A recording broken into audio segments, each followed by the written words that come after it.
Hello, and welcome to Japanese Craft Beer Reviews.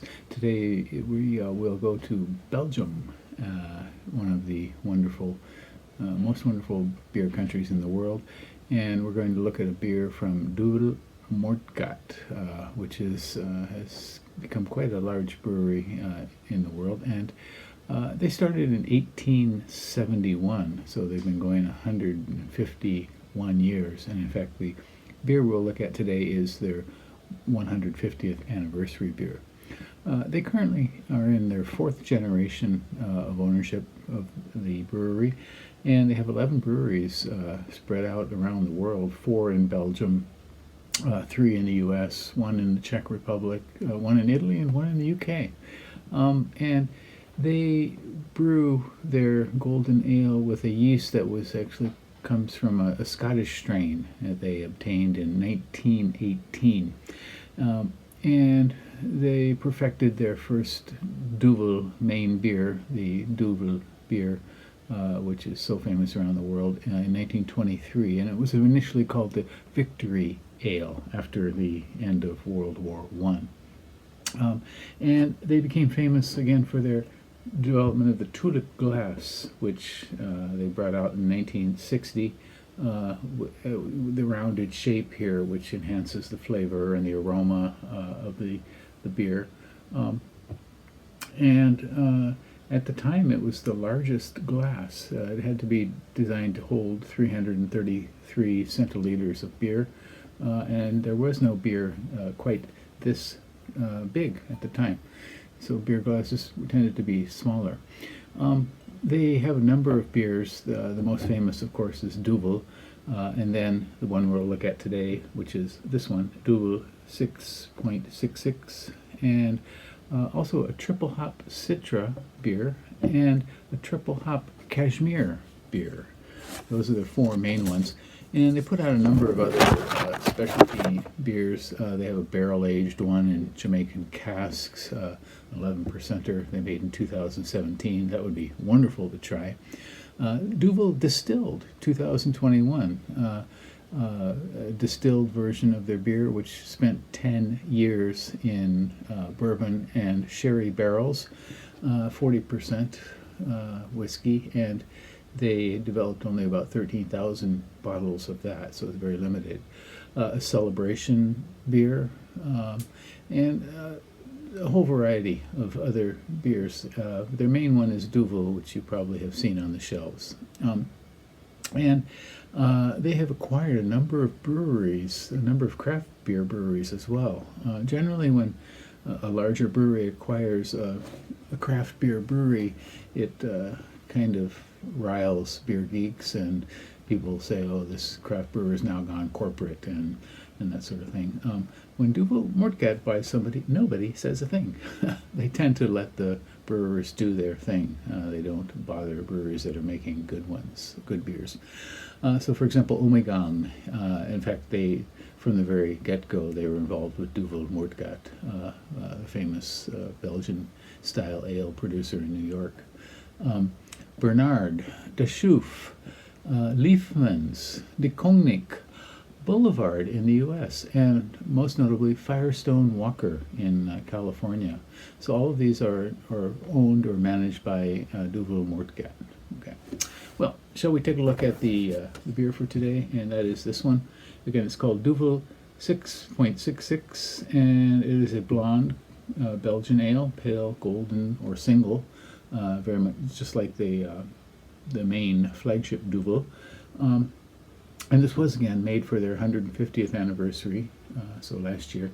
It features 6 hop varieties, including Zatz and Styrian Goldings, which I believe are in the regular Duvel as well, plus 4 others added as dry hops. So, and it has 6.7%, or let's say 6.66. Percentage alcohol and by volume, and 20 IBUs, and it on Rate Beer 402 ratings, 3.59 out of 5, pretty good. 89 percentile for all beers on Rate Beer, and 98 percentile for its style, which is Belgian Ale Pale or Golden Single beer. Untapped, 75,124 separate ratings when I checked, and the average was almost identical, 3.6 out of 5. Unfortunately, Untapped is kind of isn't really well organized. They don't have good moderators, and this one is entered as this 666, and then also a 2022 version, which had over 2,000 ratings. So, and the average was 3.69, so just a little bit higher. But shall we give this one a go? Looking forward to this.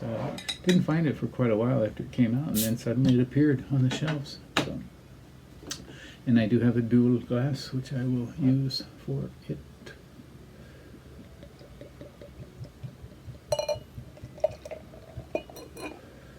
Okay.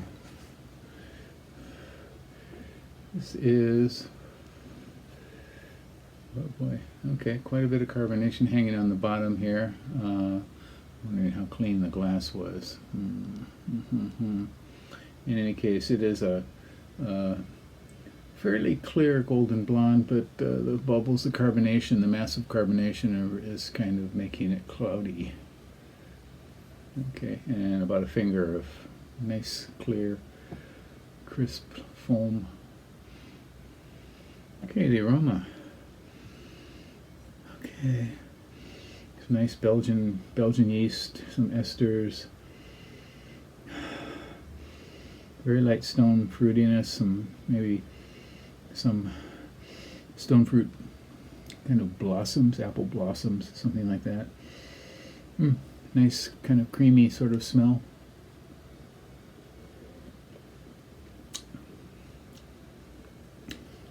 Okay. It is somewhat similar to the regular Duvel, but different.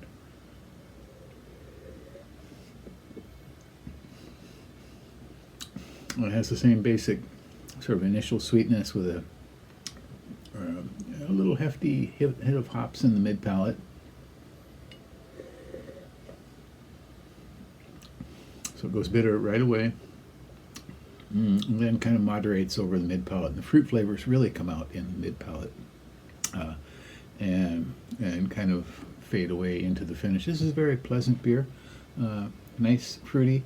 I prefer the regular Duvel, I think, but I wouldn't hesitate to buy this one again. It was 490 yen where I bought it, and that would probably be around $4 US. Now, not a bad price for a really world-class beer. Very nice. Well, please do give this one a try if you happen to see it. Again, it's called Duvel 6.66. They call it a Belgian blonde. Rate Beer says it's a Belgian ale, pale, single, golden. But in any case, it is a decent, very decent beer, and I would definitely recommend this to you. That's it for today. Please stay well. Hope you're doing well at the end of summertime here. It's starting to cool off a bit in Japan now, and perhaps we are heading into fall. I heard crickets the other night, which is kind of a signal that the summer season is winding down and we're heading into autumn. Bye-bye.